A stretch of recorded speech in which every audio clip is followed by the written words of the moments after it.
Boas pessoal, boa noite a todos. No vídeo de hoje eu vou falar um pouquinho sobre preparação, onde a gente consegue melhorar um pouquinho o desempenho, ou bastante, dependendo do nível que você quer de preparação, com foco neste vídeo para os modelos 300 da Honda, como a CB300, Saara e até a Tornado. Tá? Os exemplos eu vou focar mais no CB300, mas boa parte também serve para as demais. Bom, o primeiro é o comandinho, né? O comando de válvulas preparado. Isso aí o pessoal gosta bastante, é um upgrade bem fácil e barato de efetuar. E para que serve, né? Bom, um comando preparado ele maximiza o fluxo de ar e combustível no motor, permitindo que ele consiga girar rotações mais altas, produzindo mais potência e torque, especialmente em faixas de rotação específicas. É claro que é igual aquele cobertor, né, curto. Então, se você puxa ele para cima, você vai descobrir o pé e assim vai. Então, com o comando, pode ser que a lenta e o regime em baixas rotações não fique tão legal. O bacana é que em um comando padrão, as válvulas abrem ali por volta de 8 a 10 milímetros, né? Mas um comando preparado ele consegue um pouquinho mais, por exemplo, de 12, 15 milímetros ou até mais, né? Depende muito da engenharia embarcada em cada motor. Mas enfim, o intuito é dar mais espaço, né? Mais ar combustível entrando pelas válvulas de admissão e mais gases saindo pelas válvulas de exaustão. Isso aí você vai melhorar a sua eficiência volumétrica, né? O enchimento dos cilindros, resultando em mais potência. O próximo tópico é sobre o filtro de ar esportivo, né? Por que usar um? Bom, porque apenas tirar você vai deixar o fluxo livre, porém também vai entrar impurezas, né? Grãos de areia, poeira e assim vai para dentro do cilindro. E você não quer algo riscando a parede, né? Bom, o filtro de ar esportivo ele consegue manter uma vazão de ar maior, né? Você vê os CFM maior que os filtros de ar originais que são de papel. A queda de pressão é muito baixa em comparação ao filtro de ar original. Então você consegue jogar mais ar para dentro do motor, né? Então, fora que tem um benefício de boa parte ser lavável e reutilizável. Assim você vai ficar alguns bons anos apenas dando manutenção ao invés de ficar toda hora trocando. Então, com o filtro de ar esportivo, além de você manter uma boa proteção para o motor, você também consegue alguns benefícios legais, como uma melhor aceleração, né, uma faixa maior de torque, potência. Então, tem bastante benefício. Logo em seguida, precisamos manter a estequiometria ideal para a potência, seguindo os upgrades já efetuados, como o filtro de ar trazendo mais vazão e o comando de válvulas tendo uma abertura maior das válvulas de admissão para poder encher mais o cilindro. Só que não é apenas de ar que a gente precisa para gerar mais potência, né? Isso poderia inclusive danificar o seu motor, porque mais ar sem aumentar o combustível, você acaba empobrecendo a mistura, vai gerar mais temperatura e pode danificar o motor. Enfim, estamos falando agora dos bicos injetores, né? O bico injetor ele vai alimentar mais o motor com combustível suficiente para não empobrecer a mistura, para deixar normalmente a razão estequiométrica na faixa ideal para a potência de sua moto, tá?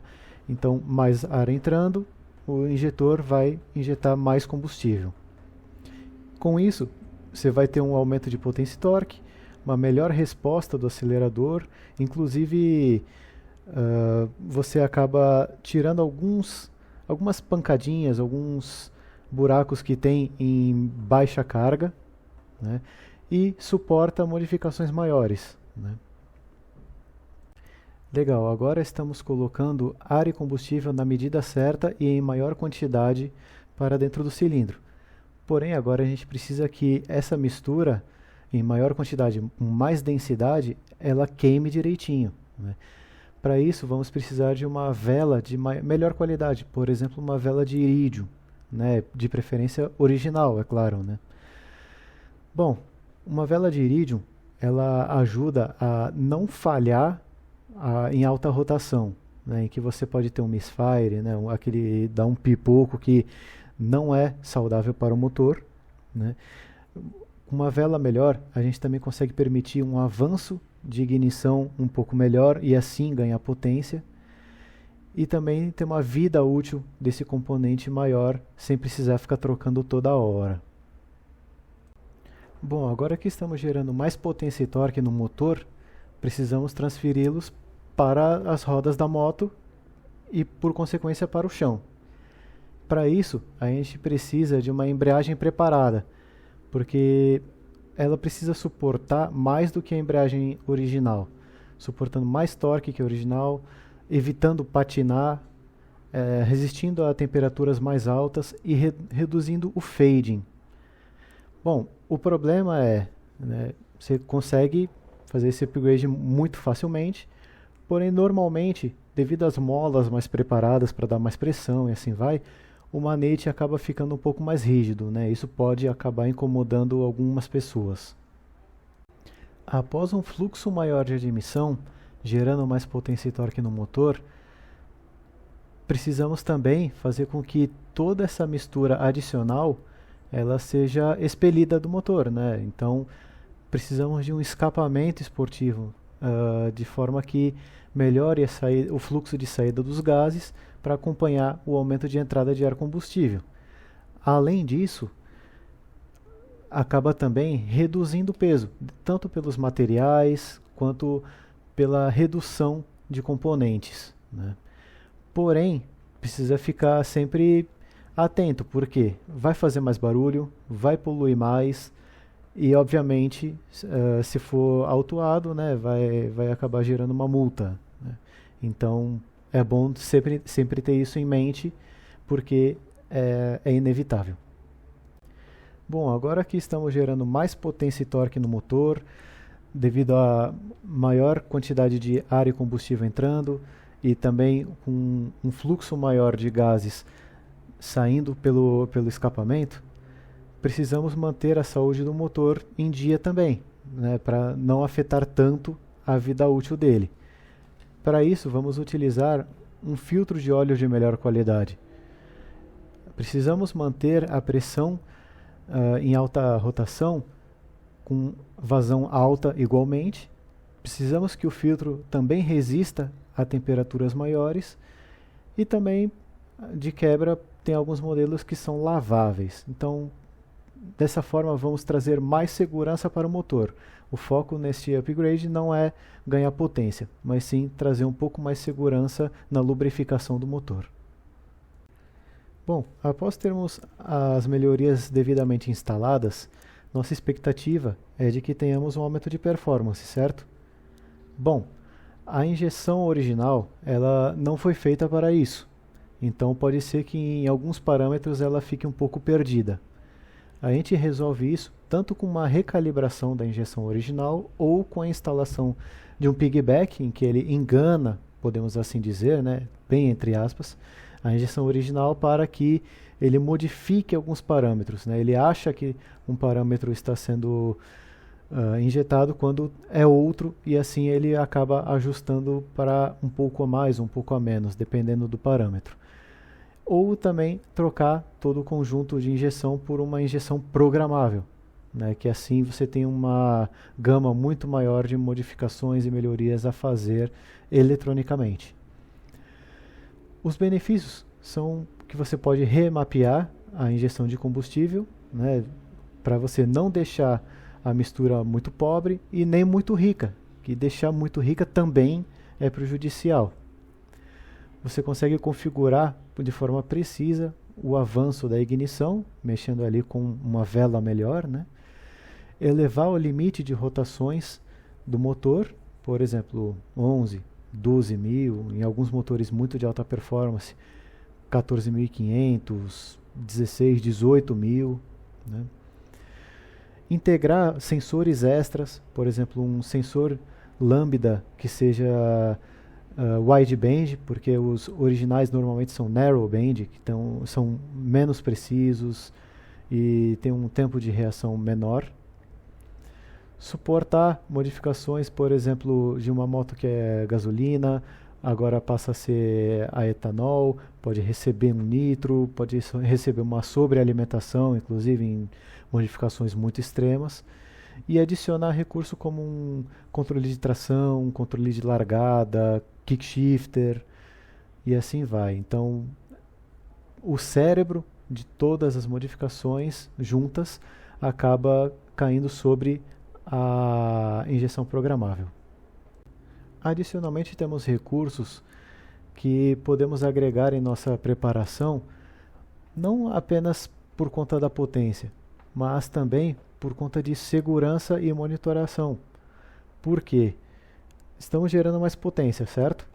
Então, o motor, por consequência, vai gerar mais calor. Para isso, a gente pode tentar adicionar, via a adaptação, uma ventoinha atrás ou na frente, dependendo da forma que você quer instalar, no radiador de óleo, porque na CB300, na Saara e na Tornado, eles vêm com um pequeno radiador de óleo para que a temperatura do óleo do motor não chegue a extremos, né? Não é igual a um radiador de água, né, de líquido de arrefecimento, como numa Duke 390, como na CB500, mas já é melhor que ser um arrefecimento totalmente a ar, né, como nas CGs, né. Mas para a gente conseguir ter um melhor controle sobre essa temperatura, podemos optar por adaptar uma ventoinha. E assim a gente força um pouco mais de ar passando por este radiador de óleo. Bom, após todas as melhorias já instaladas, precisamos ter sempre ciência do que está acontecendo com o nosso motor, né? E assim a gente consegue poupar a vida útil dele e não ter nenhuma surpresa de quebra.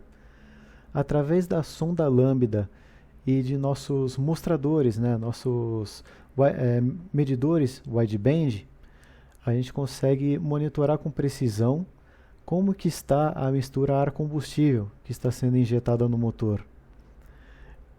Com isso, vai indicar se a mistura está rica, né, por exemplo, acima de 1, ou está pobre, né, então está abaixo de 1.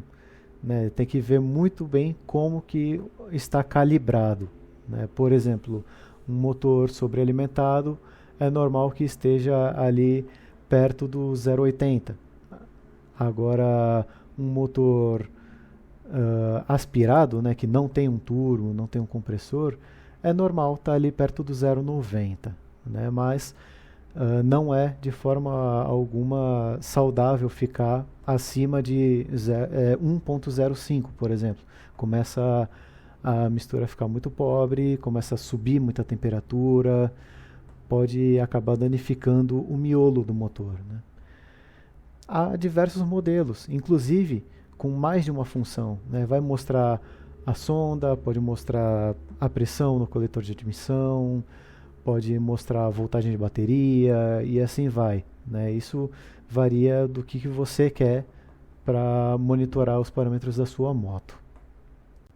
Resumindo, temos um pequeno diagraminha bem iniciante, né, bem básico, em que, levando em conta que as motos 300 da Honda usam acelerador a cabo e não acelerador eletrônico, como uma Duke 390 ou uma Svartpilen 401, né? Então, temos ali a entrada de ar para o motor, ali com o acelerador a cabo, a injeção eletrônica comandando tanto o avanço de ignição através das velas, quanto a abertura dos bicos injetores para injetar o combustível e dar a faísca nele e termos uma boa combustão lá dentro.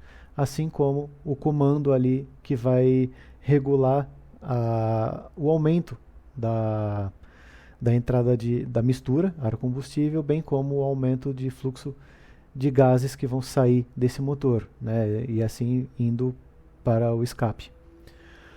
Bom, seguindo as nossas melhorias, né, também para poder transferir toda essa potência adicional para o chão, temos a embreagem preparada. Bom, pessoal, o que vocês acharam? Né? Foi bacana? Pretendem aplicar na moto de vocês? A princípio, peço desculpa um pouco o nervosismo, né, mas tentei explicar um pouquinho de como que funciona essa preparação e como ganhar um pouco de potência e torque em nossas motocas. Fica aqui mais 2 vídeos para vocês conferirem, né, da série de vídeos que eu estou criando. Não esqueçam de deixar o like, curtir, compartilhar o vídeo com nossos colegas e um grande abraço. Até mais!